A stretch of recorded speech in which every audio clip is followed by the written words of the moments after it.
Hello friends, मैं प्रदीप चौहान आपका स्वागत करता हूँ मंतरायु में। जैसे कि आप जानते हैं कि हमारे एसएससी जीडी के बैच चल रहे हैं, उसमें जो टॉपिक चल रहा था वो चल रहा था परसेंटेज। परसेंटेज में हमारा 3 पार्ट खत्म हो चुका है। अब आता है चौथा पार्ट। चौथा पार्ट में हमने ये देखेंगे कि कैसे क्वेश्चन इसमें आएंगे। तो चौथा पार्ट समझने से पहले पहले हम तीसरे पार्ट का लास्ट जो क्वेश्चन बचा था उसी बेस पे आगे क्वेश्चन बढ़ाते हैं और देखते हैं पहला क्वेश्चन। चलिए, पहला नंबर क्वेश्चन सेम वही क्वेश्चन है, कोई भी अंतर नहीं है, बस आपका एक रिवीजन के तौर पे बताना है। क्या लिखा है? राम के पास जितने पैसे थे उनमें से 35% अपनी पत्नी को और 50% अपने पुत्र को दे देता है और शेष 450 रुपए उसने अपने लिए रखा। राम के पास कुल कितने पैसे बचे थे? बहुत प्यारा क्वेश्चन। मैंने आपको दो टाइप बताया था, एक शेष का बताया था और एक बिना शेष का बताया था। ये तो बताया था दो केस। अब जब हम लोग पढ़ेंगे वो पढ़ेंगे इन दोनों का कंबाइंड। क्या पढ़ेंगे? इन दोनों का जोड़, इन दोनों का कंबाइंड। क्लियर? अभी पहला क्वेश्चन है बिना शेष वाला है, उसको क्लियर कर लेंगे। उसके बाद जो क्वेश्चन आएगा वो शेष और प्लस बिना शेष का क्वेश्चन आएगा। वो आ जाए तब क्या करेंगे? क्वेश्चन करेंगे वो। तो चलिए इस क्वेश्चन को पहले देख लेते हैं, फिर उसके बाद उसको बढ़ते हैं। चलिए, क्या कह रहा है? राम के पास जितना पैसा था, कुछ पैसा होगा, हमें तो नहीं मालूम, ना आपको मालूम है, किसी को नहीं मालूम। क्या कह रहा है? राम जो है उसके पास जितना पैसा था उसमें 35% अपने पत्नी को दे दिया। भाई वो सैलरी उठा के लाया, आप भी सैलरी लेके आते हो, घर में देते हो, बस वही चीज है। सैलरी लेके आया वो, उसमें से 35% अपने पत्नी को दे दिया। क्लियर? उसके बाद उसके बच्चे भी थे, वो ज्यादा करने लगे, पापा मुझको पैसा चाहिए। उसने क्या किया? कितना दे दिया? 50% अपने पुत्र को दे दिया। भाई 35% अपनी पत्नी को दे दिया और प्लस 50% अपने पुत्र को दे दिया। क्योंकि बिना केस है, बिना शेष वाला केस है, तो इसमें प्लस लगा के चलते हैं। ये तो क्लियर मालूम है आपको। मैंने बता चुका हूं शुरू से अभी तक कि कभी भी आप 100 मान के या 100% लेके चलेंगे। माना राम के पास 100% रुपए होंगे, उसमें से 35% तो अपनी पत्नी को दे दिया इसने और 50% अपने पुत्र को दे दिया। अब जो बचा होगा पैसा वही तो राम के पास बचा होगा। यानी कि 100 माना कि 100% उसको पैसा मिला था, उसमें से 35% अपने पत्नी को दे दिया और 50% अपने पुत्र को दे दिया। अब जो बचा उसके पास कितना बचा? तो आप सिंपल से कह दोगे कि 50 और 35 85%, यानी 100% में से 85% यदि चला जाएगा तो 15% बचेगा। ये 15% जो बचा है वो क्या है? वो राम के पास जो पैसा बचा हुआ वही था। क्या है? 15%। अब इसके बाद क्या करेंगे? पिछले जैसे यार, परसेंटेज में तो 15% आ रहा है, बट क्वेश्चन में साफ साफ कह रहा है कितने रुपए हैं? 450 रुपए। 15% ले लीजिए या 450 रुपए ले लीजिए, बात तो एक ही है। चलिए, हमें टोटल पैसा चाहिए राम का। तो टोटल हमें पैसा चाहिए, तो सबसे पहले टोटल बनाने के लिए, 100 बनाने के लिए 1% लेके आएंगे। लाएंगे कि नहीं लाएंगे? लाएंगे ना, लाएंगे। तो कितना हो जाएगा? 15 तिया 45, यानी 1% बराबर क्या हो जाएगा? 30 रुपए। हो जाएगा कि नहीं होगा? होगा ना। मुझे चाहिए 100%। क्या चाहिए? 100%, क्योंकि 100% ही तो पैसा है उसके पास। तो 100% के लिए 2 जीरो इधर लगा लेंगे हम, तो 2 जीरो इधर भी लगा लेंगे। लगा लेंगे कि नहीं लगा लेंगे? यानी 3000 रुपए उसकी सैलरी मिली थी, जिसमें से 35% अपनी पत्नी को दे दिया और 50% अपने पुत्र को दे दिया और 15% अपना खुद बचा लिया। क्लियर हो गया? और यही इसका आंसर हो जाएगा, यही इसका आंसर होगा। क्लियर है कि नहीं? बिल्कुल सिंपल सा सवाल है यार, आप प्रैक्टिकल में समझ के देखो कि आपको समझ आएगा कि नहीं। मान ली 100 रुपए है, आपने 35 रुपए अपने पत्नी को दे दिया और 50 रुपए अपने पुत्रों में बांट दिया, तो आपके पास 15 रुपए तो बचेंगे। 15 ही तो बचेगा, बस वही सिस्टम है। चले आगे। चलिए, ये तो था पिछला वाला क्वेश्चन, उस पर आधारित ये क्वेश्चन था। अब जो आएगा वो शेष और बिना शेष वाले क्वेश्चन बनेंगे। तो चलिए शेष और बिना शेष वाला क्वेश्चन देख लेते हैं कैसे होते हैं। क्या लिखा है, गौरव अपने पिता से प्राप्त राशि में से 40% हॉस्टल पर, 20% किताबों पर, शेष शेष की बात आ गई, शेष का 50% परिवहन पर खर्च कर देता है। हॉस्टल, किताब आदि और परिवहन पर खर्च करने के बाद 450 रुपए जो शेष का आधा है उसे बच जाते हैं। तो उसके पिता ने उसे कितने कितने रुपए मिले थे। बहुत प्यारा क्वेश्चन है, समझिएगा बात को। पहले वो बिना शेष की बात कर रहा है। क्या कह रहा है कि 40% हॉस्टल पे, 40% क्या है हॉस्टल पे, 40% हॉस्टल पे, 20% किताबों पे। तो भाई शेष हमें नहीं दिया तो 20% ही हम लेके चलेंगे। 20% हमारा क्या है, किताब। अब आगे शेष की बात। क्या आगे शेष, शेष 50% क्या है, क्या है भाई, शेष 50% क्या है, अलग, यानी शेष 50% परिवहन पर खर्च कर रहा है।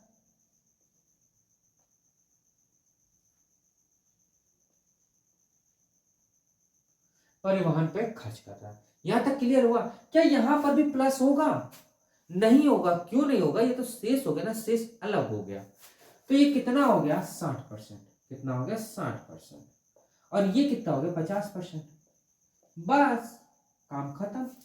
60% का हमारा कितना होता है आप बता दो। ये हो जाएगा हमारा 3/5। और ये कितना होता है, 1/2। 5 रुपए थे उसके पास, 3 रुपए उसने खर्च कर दिए, तो कितने बच गए, 2 रुपए। पिछला जैसा सवाल है, अब कुछ नहीं है। जो शेष वाले पिछले क्वेश्चन थे तो सेम वैसे करना है, कोई अंतर नहीं। बस ये प्लस क्यों आ गया, क्योंकि बिना शेष का केस था। यदि इधर भी होता और शेष और भी होता तो और जुड़ते जाते, मतलब सॉरी, और अलग अलग होते जाते। 2 रुपए आपके पास है, आपने 1 रुपया खर्च कर दिया, तो आपके पास कितना बच गया, 1 रुपया। भाई 2 रुपए आपके पास थे, 1 रुपया खर्च करने के बाद 1 रुपया बच गया।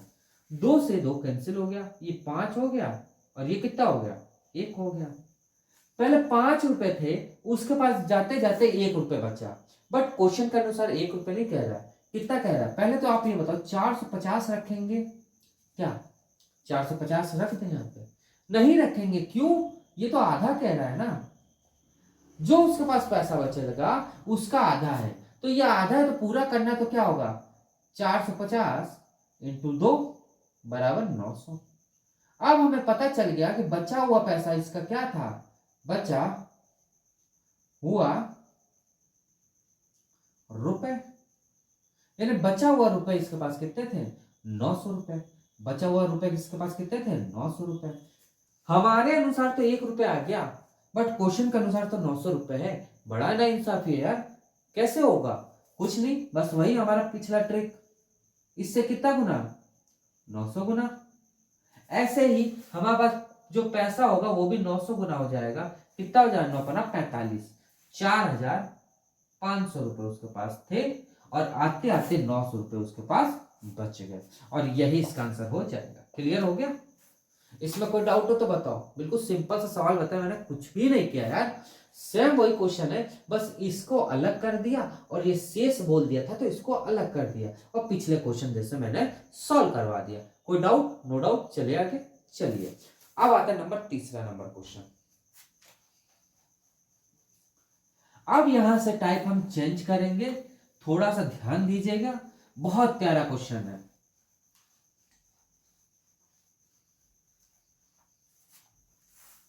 चलिए तीसरा नंबर क्वेश्चन। तीसरा नंबर क्वेश्चन देखने से पहले एक बात को आप समझ लीजिए, जिससे कि क्वेश्चन आप आराम से कर सके।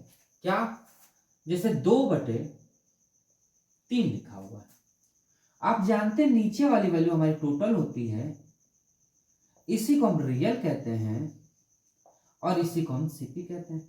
कहते हैं कि नहीं कहते हैं, कहते हैं। यानी टोटल हमारे पास 3 रुपए है। ऊपर वाले वैल्यू हमें लाभ है या हानि है, लाभ है या हानि, कहते हैं ना। ठीक है, अब हमें ये बता दो, यदि इसमें शेष वस्तु कहे, यदि शेष कहे तो 3 रुपए आपके पास टोटल है, उसमें से 2 रुपए आपने अलग कर दिया, तो शेष हमारे पास कितना बच जाएगा? 1 रुपए। बचेगा कि नहीं बचेगा? ये सेलिंग प्राइस वाला केस नहीं है, बस ये आप समझो कि टोटल आपके पास कितने थे? 3 रुपए थे, जिसमें से 2 रुपए वो लाभ का निकाल देता है, तो आपके पास बचा कितना? 1 रुपए बचेगा कि नहीं बचेगा शेष? यानी उसका एक्चुअल वैल्यू क्या बचेगा? 1 रुपए, क्योंकि 2 रुपए तो उसने लाभ कमा लिया 3 पे, तो आपके पास 1 रुपए बच जाएगा। क्लियर? चलिए अब क्वेश्चन आपको आराम से कर लेंगे, कोई दिक्कत नहीं आएगी। देखिए तीसरा नंबर क्वेश्चन क्या कह रहा है? एक दुकानदार कुछ वस्तु 18,000 रुपए में खरीदता है, वह वस्तुओं को 2/5 हिस्सा 13% लाभ पे बेच देता है, तो बताइए शेष वस्तुओं को कितने परसेंट लाभ पर बेचे कि कुल सभी वस्तुओं को 19% का लाभ हो। सभी कुल वस्तुओं को 19% का लाभ हो रहा है। कितना हो रहा? 19% का। समझिएगा बात को, कितना हो रहा है? 19% का। साफ साफ क्या कह रहा है? 13% का लाभ हो रहा है। पहले तो ये बता, 2/5 हिस्सा ही है हिस्सा है कि नहीं? नीचे वाली वैल्यू मैंने आपको बताई थी कि टोटल होता है ना। शेष का कितना बच जाएगा इसमें? तो आपका देखो 3 शेष बच जाएगा इसमें। होगा कि नहीं होगा भाई? 3 इसमें 5 में से 2 चला जाएगा तो 3 शेष बच जाएगा। ऊपर वाली वैल्यू मैंने बताया था कि लाभ होता है। क्लियर हुआ? चलिए वो क्या कह रहा है कि सबसे पहले वो कह रहा है 13% लाभ पे बेचता है, यानी 13%, 2 × 13% लाभ पर बेच देता है, तो ये 26 हो जाएगा। अब वो कह रहा है कि शेष कितने जो वस्तुएं हैं, शेष वस्तु है वो कितने परसेंट पे लाभ पे बेचे, ये तो हमें नहीं मालूम है, तो x मान के चलेंगे। 3 × x% वो लाभ पे बेच रहा है। क्लियर? टोटल जो वस्तु हमारे पास 5 रुपए है, वो जो बेच रहा है वो 19% लाभ पर बेच रहा है। टोटल, ये हमारा टोटल हो गया, ये हमारा क्या हो गया? लाभ हो गया, और ये हमारा शेष हो गया। तो ये कितना हो जाएगा? 95। टोटल उसके पास 95% है, जिसमें से 26% चले जाएंगे, तो कितना बच जाएगा? 69%। बचेगा कि नहीं बचेगा भाई? यहां देख लो, 95% आपके पास टोटल पैसा है, जिसमें से 26% आपका लाभ है, तो शेष आपका क्या हो जाएगा? तो आप तुरंत कहेंगे 69%। ये टोटल हमारा, ये लाभ है, और ये हमारा शेष आ जाएगा। क्लियर हुआ? बस काम खत्म। तो 3x% इज इक्वल टू 69%। होगा कि नहीं? 3 से 1 कैंसिल कर दो, तो x% बराबर हमारा क्या आ जाएगा? 2 और 3, 23%, और यही इसका आंसर हो जाएगा। यानी शेष की बात करें तो x% हमारा 23% होगा। यहां तक क्लियर हो गया? देखिए सिंपल सा ये फंडा है, ट्रिक्स है। टोटल आपके पास वैल्यू है 5 है, जिसमें से 2 रुपए आपका लाभ कमा रहे, तो बचा कितना? 3 रुपए। मान ली कोई ये कहता है कि भैया लाभ आप हटा लो, तो आपके पास शेष कितना बचा? 3 रुपए। बस ये क्वेश्चन पूरा सॉल्व कर दिया गया। चले आगे, चलिए 4th नंबर क्वेश्चन देखते हैं।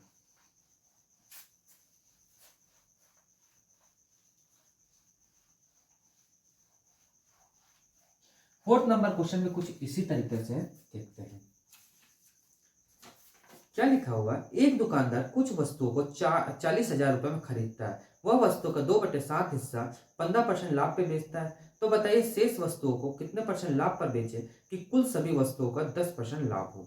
सब वही क्वेश्चन, कोई अंतर नहीं। 4th नंबर क्वेश्चन, कितना हिस्सा है? 2/7 हिस्सा। कितना है? 2/7 हिस्सा है। नीचे वाली वैल्यू टोटल है हमारी, अभी मैंने बताया।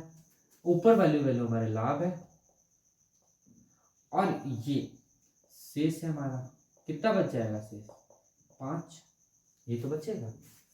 अब जो कह रहा है बस वैसे ऐसे करते जाओ। क्या कह रहा है? 15% लाभ पे बेचता है और 10% कुल वस्तु को लाभ पे बेचता है, तो 2 × 15% बराबर हमारा कितना हो जाएगा? 30%। उसके बाद ये हमारा क्या होगा, लाभ हो गया था, लाभ पे बेचता है। उसके बाद टोटल हमारा क्या है, टोटल हमारा क्या है 5 इंटू 10% बराबर कितना हो जाएगा 50%। शेष की बात आ गई तो शेष हमारा कितना हो जाएगा, ए सॉरी सॉरी ये 7 है ना, सॉरी टोटल हमारा 7 है, ये 70 हो जाएगा। कितना हो जाएगा 70 हो जाएगा। भाई टोटल हमारा 7 ही तो है, शेष हमारा 5 है, वो x% पे बेचेगा। तो 70 में से 30 चला जाएगा तो कितना बच जाएगा 4, ये तो बचेगा 40%। 5 से 1 चला जाएगा तो कितना बढ़ जाएगा 8 पंचे 40, तो x% बराबर क्या हो जाएगा 8%, और यही इसका आंसर हो जाएगा। यानी 8% का उसको क्या हो रहा है प्रॉफिट, शेष उसके पास बच रहा है। क्लियर हो गया, हुआ कि नहीं हुआ, क्लियर होगा। अब आप सोच रहे होंगे सर जी 40,000 भी तो दिया है, तो वो 40,000 क्या है, उसने खरीदा, टोटल पैसा खरीदा, परसेंटेज में दिया, परसेंटेज में निकाल दिए। यदि वो कहता कि नॉर्मल वैल्यू में निकालो तो 40,000 का 8% निकाल देते, वही हमारा शेष का आंसर हो जाता। ये हमारा लेटेस्ट क्वेश्चन में बन सकता है, ये आप करेंगे। क्लियर, जैसे मान लीजिए 40,000 मेरे पास है, इसका 8% आप निकाल लोगे, इसका 8% निकालेंगे तो ये हमारा क्या आ जाएगा शेष आ जाएगा नॉर्मल वैल्यू में। क्लियर हो जाएगा कि नहीं। तो ये तो बात की बात है, बट यहीं तक आपका आंसर होगा।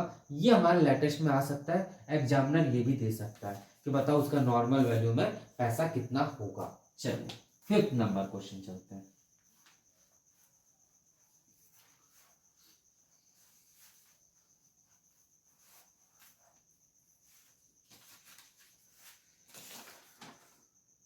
फिफ्थ नंबर में क्वेश्चन कुछ इसी तरीके से है। क्या कह रहे हैं, एक दुकानदार कुछ वस्तुओं को 1/4 हिस्सा 30% लाभ पर और शेष वस्तुओं को 10% लाभ पर बेच देता है। तो बताइए उसे कुल सभी वस्तुओं को कितने परसेंट की लाभ होगा। बहुत प्यारा क्वेश्चन है, थोड़ा सा अंतर है। 5वां नंबर क्या कह रहा है, 1/4 हिस्सा। अभी बताया नीचे वाली टोटल वैल्यू है, शेष हमारा क्या हो जाएगा 3 हो जाएगा कि नहीं, बस क्लियर कर लो। 30% लाभ पे बेचता है, यानी कि जो लाभ हमारा हो रहा है वो कितना हो रहा है 30% का, 30% इंटू 1 बराबर 30%। अब वो ये कह रहा है कि शेष वस्तुओं को उसने कितने पे बेचा, शेष वस्तुओं को 10% पे लाभ पे बेच दिया, यानी 10% के लाभ पे बेचा इंटू 30 इंटू 3 बराबर 30%। अब टोटल जो हमारे पास है वो कितना है, तो आपने देखा 4 है, 4 इंटू x% बराबर 30-30-60 होगा कि नहीं होगा, 30-30-60% होगा ना, बस काट दीजिए।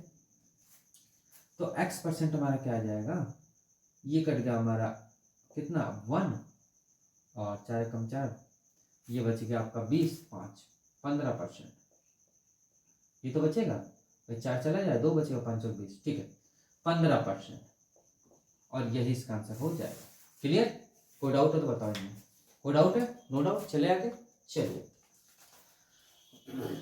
6वां नंबर क्वेश्चन देखते हो।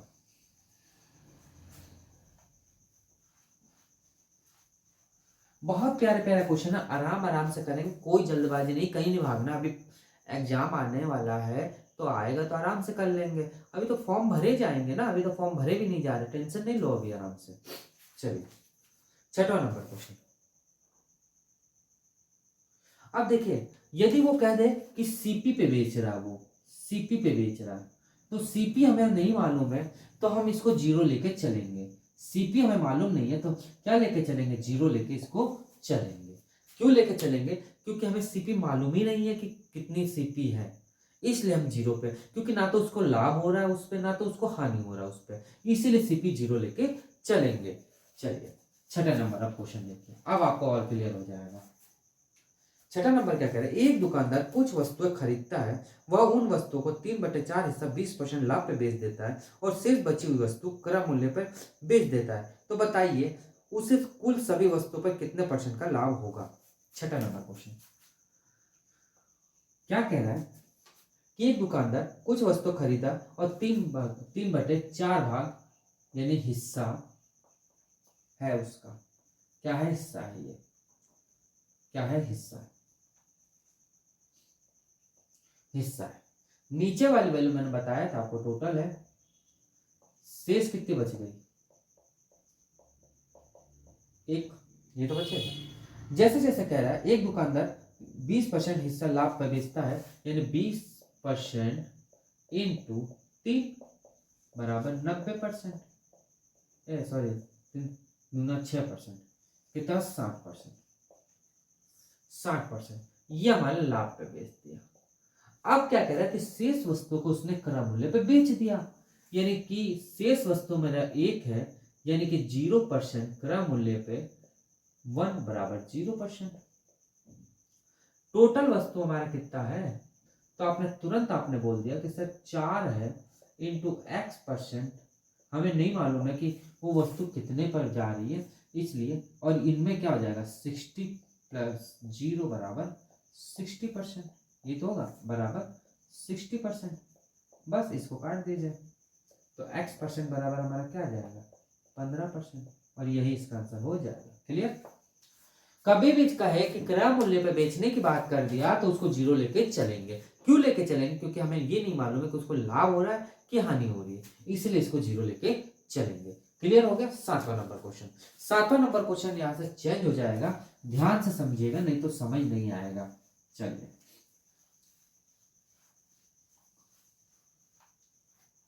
7वां नंबर क्या कह रहा है? 130 प्रश्नों वाली एक परीक्षा में जस्सी ने पहले 65 में से 40% उत्तर सही दिए। संपूर्ण परीक्षा में उसका ग्रेड 60% हो, इसके लिए उसे शेष 65 प्रश्नों में से कितने उत्तर सही देने होंगे? पहले तो ये हमें बात बताओ, 7वां नंबर क्वेश्चन, पहले हमें ये बताओ कि टोटल उसका प्रश्न कितना है? 130 नंबर का है ना, 130 नंबर का। उसमें से 65% 65 क्वेश्चन के आंसर दिए, तो बचा कितना? 65। भाई 65 क्वेश्चनों का आंसर दे दिया तो बचा हमारा 65 क्वेश्चन। इनका रेशियो देखा तो 1% ये है तो 1% ये है कि नहीं है? यहां तक क्लियर हो गया? इसमें कोई डाउट हो तो बताओ। टोटल 130 प्रश्न है 65 का उसने उत्तर दिया और 65 का उत्तर अभी देना बाकी है। टोटल रेशो 1:1 हो गया। अब 1 इंटू यानी जो उत्तर उसने दे दिया है, उसने कितना उत्तर दिया है? 40% का उत्तर दिया है। 65 में से 40% का उत्तर सही दिया है। 40% का उत्तर सही दिया, यानी ये कितना हो जाएगा 40%। ये तो होगा। यहां तक कोई डाउट हो तो बताओ। कोई डाउट नहीं। अब वो ये कह रहा है कि शेष जो बचा है, शेष प्रश्न जो बचा है, शेष प्रश्न वो 1 इंटू x% है, और ये अभी हमें मालूम नहीं है। बट ये मुझे मालूम जरूर है कि टोटल जो है 1 और 1 कितना हो गया 2। भाई टोटल हमारा क्या है? एक प्रश्न ये है तो एक प्रश्न ये है, दोनों मिला के टोटल 2 प्रश्न है, यानी कि टोटल 2 इंटू कितना उसको ग्रेड चाहिए 60% का। कितना चाहिए? 60% का, बराबर कितना हो गया 120%। हुआ कि नहीं हुआ? यानी कि 120 टोटल हमारे पास, ये टोटल हमारे पास है, जिसमें से इसने सही आंसर दिया कितना दिया? -40% का, तो कितना हो गया 80%। हुआ कि नहीं हुआ? यहां तक क्लियर हुआ कि नहीं हुआ? यानी ये जो आ जाएगा ये कितना आ जाएगा 80%। होगा कि नहीं होगा? तो शेष प्रश्न जो आ गए मेरे पास, शेष प्रश्न है वो कितने हैं? x% बराबर कितना है 80%, और यही इसका आंसर हो जाएगा। क्लियर हुआ? बहुत प्यारा क्वेश्चन था कि मैंने आपको बिल्कुल नॉर्मल वे में समझाया कि 65 का उसने आंसर दिया 40% का, बाकी इतना बचा हुआ है तो इसको अलग रखा, तो 1 इंटू 1 हो गया, क्योंकि 130% थे, आधा आधा हो गया। भाई 65 है, यदि ये 60 होता तब यहाँ पे ज्यादा हो जाता 70 हो जाता, तब भी अलग अलग होता। यानी कि आधा आधा मैंने कर दिया, क्योंकि 65 ही तो है, या तो 65 इधर हो गया बचा जो, तो 1:1 हो गया रेशियो में। टोटल पर्सन मेरा क्या है, 2 है, टोटल हमारा 2 है। उसको चाहिए कितना, 60%। 60% यानी 120% टोटल होने चाहिए, जिसमें से उसने पहले का जो 40% दिया वो यानी कि वो 40% हो गया। शेष हमारा प्रश्न 1 × x% यानी कि 80%, और वही हमारा आंसर आ जाएगा। क्लियर हो गया। चलिए आगे एक क्वेश्चन और देखें ऐसा। चलिए एक क्वेश्चन और लगाते हैं ऐसे, जिससे कि आपको और क्लियर हो जाए। चलिए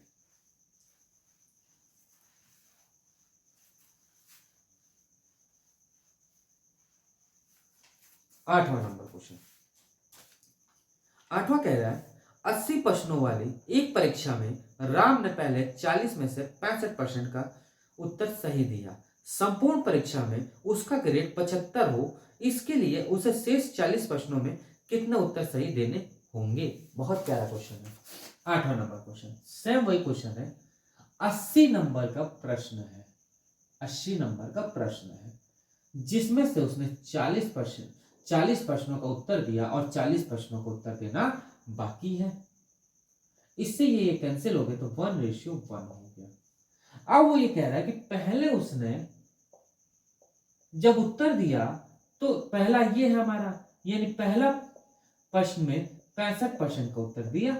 भाई 40 में 65% तो दिया है, यानी ये हो गया हमारा 65%। क्लियर। शेष हमें नहीं मालूम है अभी, तो शेष हम रोकेंगे, हमें नहीं मालूम है तो 1 यही तो है शेष हमारा, 1 × x% बराबर अभी हमें मालूम नहीं है। बट ये हमें मालूम है कि टोटल जो है वो कितने का ग्रेड हो रहा है, ये 2 है। टोटल वो कह रहा है कि 75% होने चाहिए, यानी 2 × 75% बराबर कितना हो जाएगा, 150। टोटल हमारा 150 है, जिसमें से 65% का उत्तर उसने दे दिया है, तो बचा कितना, तो बचा हमारा 85%। ये बचेगा ना, हाँ ये बचेगा। यानी कि शेष हमारा जो हो जाएगा वो कितना हो जाएगा, x% बराबर कितना हो जाएगा, 85%। और यही इसका आंसर हो जाएगा। क्लियर।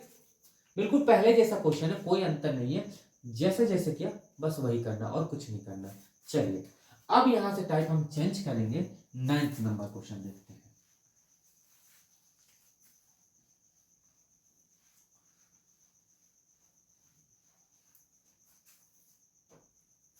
9th नंबर क्वेश्चन देखने से पहले एक चीज बात का ध्यान रखिए, जैसे 3/8 है, नीचे वाली मैंने आपको बताई अभी कि टोटल हमारा होता है।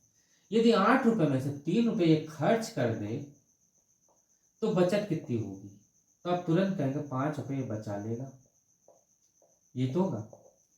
भाई 8 रुपए उसके पास टोटल है, उसमें से 3 रुपए यदि खर्च कर दे तो 5 रुपए वो बचा लेगा। क्लियर। बस इतना सा आपको ध्यान रखना।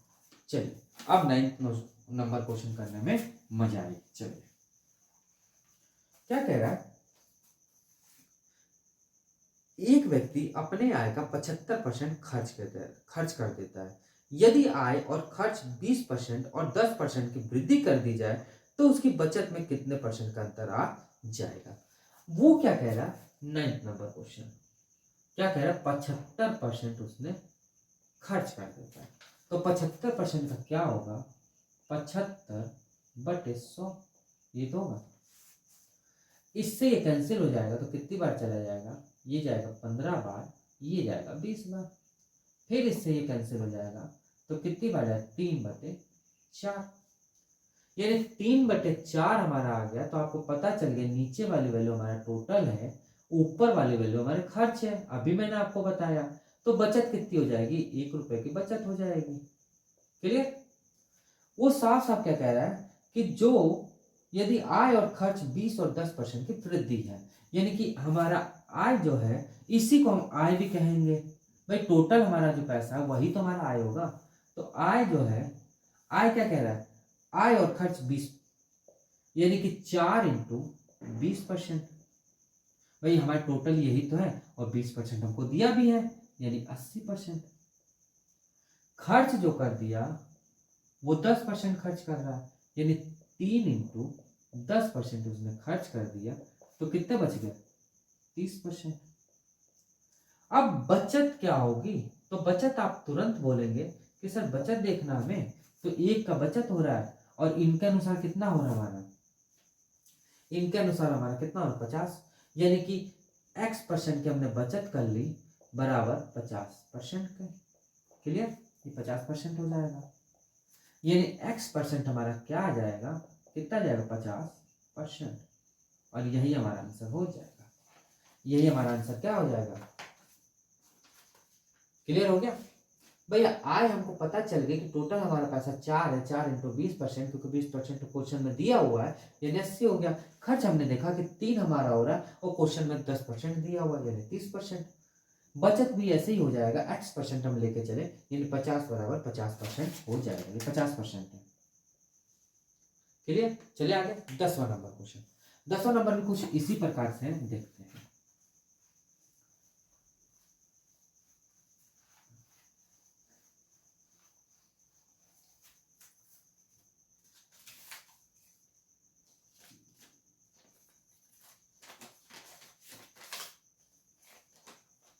10वां नंबर क्या कह रहा है?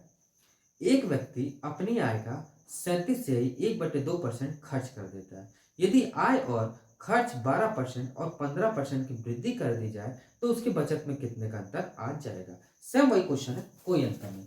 10वां नंबर 37 से 1/2%। आप जानते हैं कि 3/8 इसका होता है। क्लियर? यानी 3/8 है, नीचे वाली वैल्यू हमारी टोटल है या आय कह लीजिए,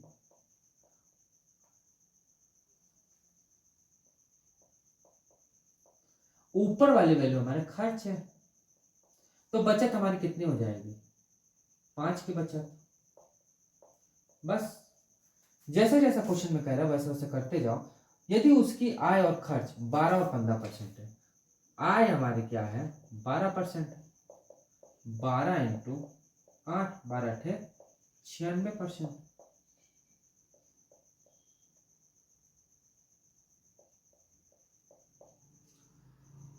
खर्च जो है वो है 15%।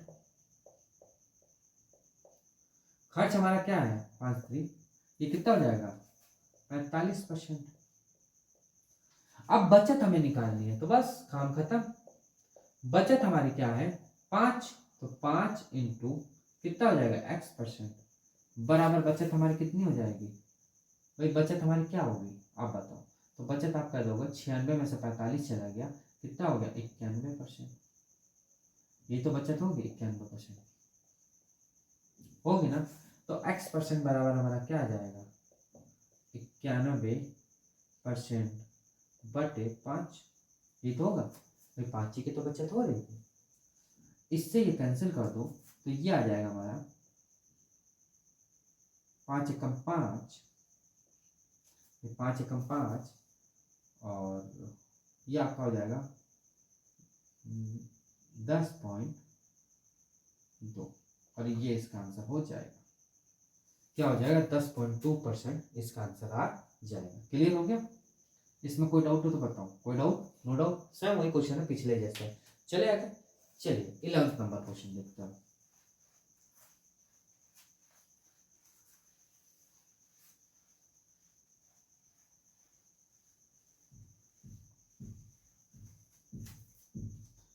ग्यारहवां नंबर कह रहा है एक व्यक्ति जिसकी आय 13,500 रुपए है, वो अपनी आय का 9,000 रुपए खर्च कर देता है। यदि उसकी आय और खर्च में 14 और 7% की वृद्धि कर दी जाए तो उसकी बचत में कितने का अंतर आ जाएगा? सेम वही क्वेश्चन है, 11वां नंबर क्वेश्चन। टोटल हमारा 13,500 रुपए उसका आय है। आय है कि नहीं है? भाई आय है कि नहीं है? जो खर्च कर रहा है वो 9,000 रुपए खर्च कर दे रहा है। 3 जीरो से सॉरी 2 जीरो से 2 जीरो काट दीजिए, ये हमारा खर्च है। बचन ये 5 से कट जाएगा तो ये हमारा आ जाएगा 2/9। 3। भाई 2/3 ही तो आएगा, आएगा ना, आएगा। यानी 2/3 हमारा क्या है, नीचे वाली वैल्यू आपको जानते हो टोटल या आय है, और ऊपर वाली वैल्यू खर्च है। बस काम खत्म। आय हमारा क्या है, कितना दिया, 3 इंटू कितने परसेंट दिया हुआ है, 14% और 7%। 14% ये हो गया भाई, 14% हमारा ये हो गया, कितना हो गया, 14×3=42%। खर्च हमको दे दिया जो कितना है, तो इंटू कितने परसेंट है, 7% का खर्च कर रहा है, 7% ये खर्च कर दे रहा है, तो कितना हो जाएगा आपका 14%, 7×2=14%। इसमें से कितना बच गया, बचत कितनी हुई, 28% की। और इनमें कितना बचत हो रहा है, इनमें 1 रुपए का बचत हो रहा है, हो रहा है कि नहीं हो रहा है, तो बचत हमारा क्या आ जाएगा, 1 इंटू x%, x मान के चलते हैं, बराबर 28% का, यानी x% हमारा क्या आ जाएगा, 28%। और यही हमारा क्या आ जाएगा, आंसर हो जाएगा। क्लियर हुआ, हुआ कि नहीं क्लियर हुआ ना। थोड़ा सा इसमें इंक डालते हैं, फिर आगे बढ़ते हैं।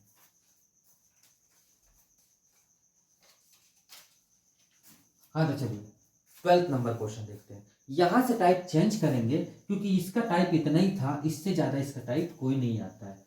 चलिए अब जो क्वेश्चन आएंगे वो गलती वाले आएंगे, कि यदि वो गलत कर देगा तो उसका सही आंसर क्या होगा। इस क्वेश्चन करेंगे वो अलग है, थोड़ा सा क्वेश्चन बोलेगा, क्वेश्चन समझिए, आपको खुद समझ आ जाएगा। लिखा है, एक विद्यार्थी ने किसी संख्या में 5/3 से गुणा करने के स्थान पे 3/5 का गुणा कर दिया, परिकल्पना में एरर कितने परसेंट है। क्लियर, बहुत प्यारा क्वेश्चन है। कौन सा, 12वां नंबर क्वेश्चन है, 12वां नंबर। कोई विद्यार्थी है, उसको दिया गया कि भैया 5/3 का गुणा करना है, 5/3 का गुणा करना है, बट उसने गलती से, उसने सुनने में गलती कर ली, उसने सोचा कि 3/5 का गुणा कर दिया मैं। अब वो लेके गया, मार भी खाया कि यार तुझको बोला था मैंने कि 5/3 का गुणा करना था, तुमने 3/5 का गुणा कर दिया। ऊंचा सुनता है क्या तुम, मारे दो थप्पड़। अब क्या किया जाए, अब इसको पूरा रियल में कितने परसेंट का एरर आ गया, वो अब मैडम सोचने लगी, वो सर सोचने लगे कि यार आखिर में कर तो दिया बच्चे ने, तो कुछ तो परसेंट का एरर आएगा आएगा आएगा, वही चीज चेक करते हैं। तो सबसे पहले तो हमें ये पता होना चाहिए कि टोटल नंबर है कितना। जब टोटल नंबर की बात होती है तो हमें नीचे वाली जो संख्याएं होती है, ये और ये नीचे वाली संख्याएं होती है, उनका हम एलसीएम ले लेते हैं। एलसीएम सबको आता होगा, नहीं आता है तो हमारी क्लास आने वाली एलसीएम एचसीएफ की, वो भी आप देखेंगे, आपको क्लियर हो जाएगा। अभी पहले ये देखो, तो 5 और 3 का एलसीएम ले लेंगे, तो 5×3 कितना हो गया, 15, यानी 15 हमारा क्या हो गया, एलसीएम हो गया। यानी कि इसमें 15 हो गया मल्टीप्लाई, और इसमें 15 हो गया, यानी जो नंबर थे वो 15 थे, टोटल टोटल नंबर था 15 था। इससे ये कैंसिल हो जाएगा, तो 5×3 15, और 15 का इसमें 5 का गुणा कर देंगे, सॉरी 5×3 15, 5 5 बढ़ गया, 5 का गुणा इसमें कर देंगे तो 25 आ जाएगा। क्लियर, इसको काटेंगे तो ये कितनी बार जाएगा, 3 बार, इससे मल्टीप्लाई करेंगे तो 9 आ जाएगा। अब देखिए आप, टोटल 15 नंबर थे, इसको काटा गया तो 25 आया। सर ने कहा था 25 का गुणा करना था, बट उसने 9 का गुणा कर दिया। अंतर कितने का आ गया भाई, बहुत अंतर आ गया। कितने का आ गया, 16 का अंतर आ गया ना। एक्चुअल में जो नंबर सर ने दिया था हमें, वो 25 दिया था, 25 ही तो दिया था भाई, इसको काटा गया तो 25 नंबर आ रहे हैं, बट उसने गलती से 9 नंबर कर दिए, तो मेरा एक्चुअल वैल्यू क्या है, 25। तो 16 पे 25 इंटू 100%, सॉरी 100 का मल्टीप्लाई क्यों किया गया, इसलिए किया गया क्योंकि हमें परसेंटेज में चेंज करना। इससे ये कैंसिल, 4 बार कितना हो जाएगा, 64%, और यही इसका आंसर हो जाएगा। क्लियर हुआ, यानी 64% का क्या आ गया, एरर आ गया इसमें। 64% का क्या आ गया, एरर आ गया। अब देखिए थोड़ा सा बाई मिस्टेक बच्चे ने कर दिया और इतने का एरर लेके आ गया। क्लियर हुआ? चलिए 13वां नंबर का क्वेश्चन कुछ ऐसा ही है, उसको भी देखते हैं और यहाँ पे ये भी टाइप समाप्त करते हैं। देखिए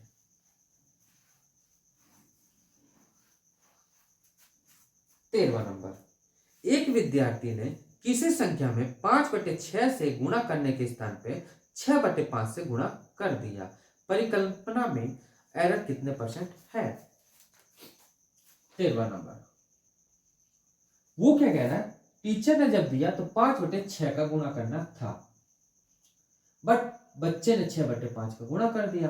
तो सबसे पहले तो हमें ये पता होना चाहिए कि टोटल नंबर कितने हैं। तो टोटल नंबर ऐसा एक होना चाहिए नंबर कि दोनों में बराबर नंबर हो।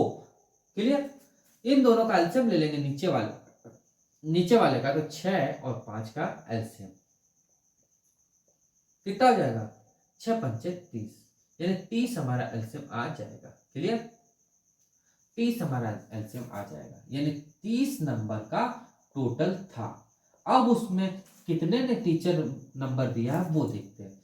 तो ये इससे कैंसिल हो जाएगा, 5, ये आ जाएगा 25 और ये कितना हो जाएगा 6, यानी 36। एक्चुअल में सर ने 25 दिया था, बट लड़के ने 36 का कर दिया। इसमें कितना? 11 का अंतर। तो 11 पे एक्चुअल हमारा 25 है, इंटू 100 का मल्टीप्लाई कर देंगे, इससे ये कैंसिल हो जाएगा 4, यानी 44% का क्या आ जाएगा? एरर। 44% का एरर आ जाएगा और यही इसका आंसर हो जाएगा। क्लियर हो गया? बिल्कुल सिंपल सा सवाल था।